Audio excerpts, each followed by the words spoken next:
All right, this is a Fox News alert. We are awaiting President Donald Trump and First Lady Melania Trump and their arrival. We are at the Commander-in-Chief Ball. We believe this will be the first ball they stop by.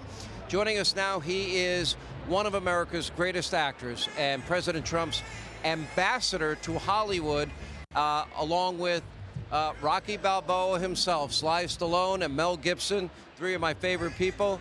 The Midnight Cowboy, Jon Voight. We have been friends for many years. Great to see you, my friend.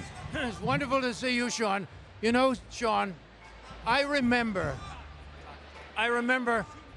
when he came down that, that escalator, that golden escalator, and you came forth immediately to back his chances and stayed with him from the top. And you got a lot of flack coming at you. And I said, this man can do it, I can do it too. I think you do it more eloquently. There have been moments when you would pop up, very pivotal moments, and in that powerful, you make this powerful presentation that very few are capable of, which made you one of the world's best actors. And it's not easy in your business to do what you do. Well, I would say we both experienced that kind of warnings and flack, but we finally made it. And I remember early on, you and I got together on several freedom concerts. Yes. And for those of you who don't know what they are, they were these wonderful concerts when Sean felt that the kids were starting to lose a connection with the greatness of the country and our history in the schools and everywhere.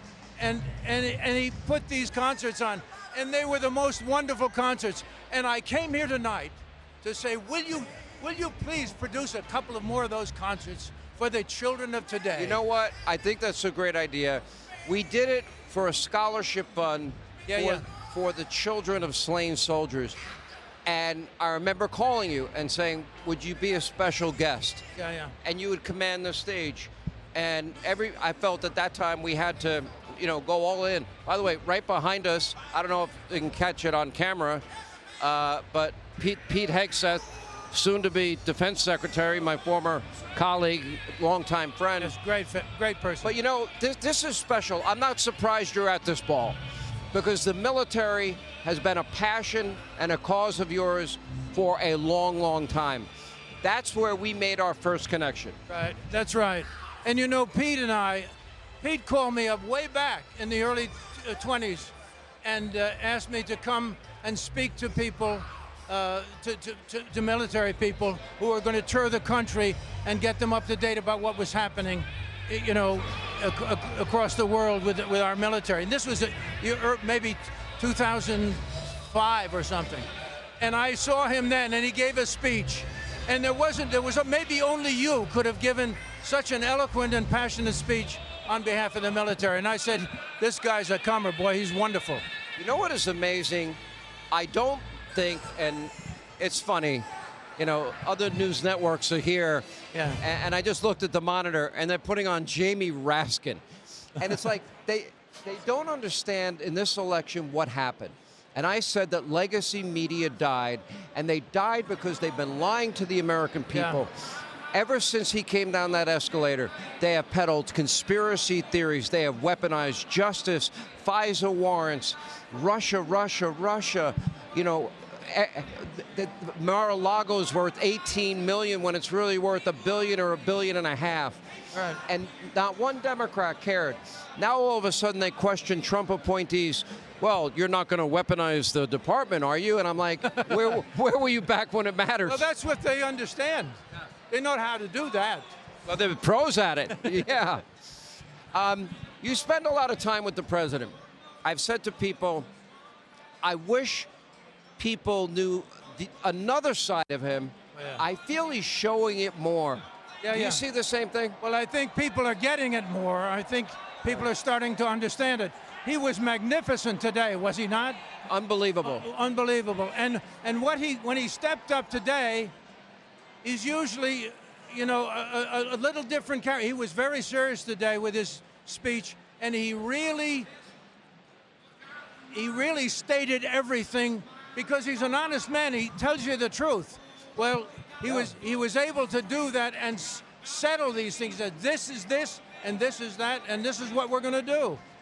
One of the things, you know, I mean, so eloquent in that aspect. I thought it was one of the best speeches I've ever heard him give, because it was, we are going to change. We're going to start today. He literally spent hours today signing executive orders. Right. By the way, and taking questions from the media. We haven't seen a lot of that the last 4 years. Yeah. And I took a lot of... Yeah, and you know, there's a friend of mine, dear friend of mine, who works with me on my speeches and stuff like that. Great person.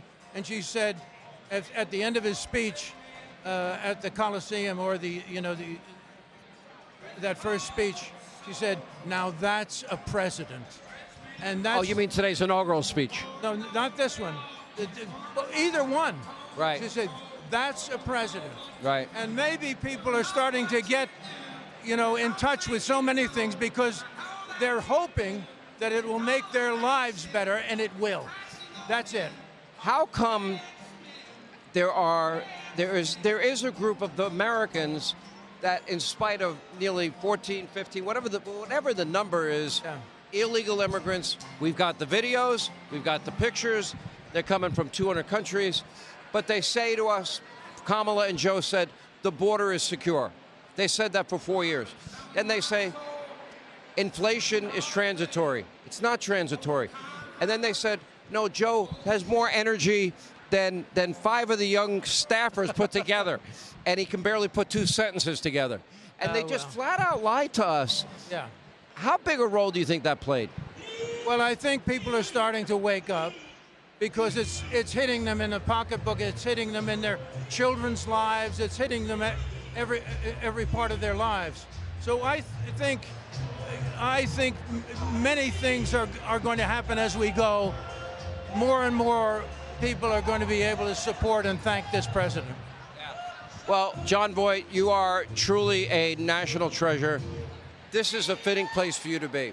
Yes, it is. Because your passion behind the scenes has been the military, and there's nobody better in terms of advocating for that, the cause of liberty and freedom, than you. And I love you. You're a great American. It's an honor to be able to call you a friend. Yes, me too, Sean. It really is, and I mean that with all my heart. I love you deeply. God bless. You're the best. God bless you too, my friend. Hey, Sean Hannity here. Hey, click here to subscribe to Fox News YouTube page and catch our hottest interviews and most compelling analysis. You will not get it anywhere else.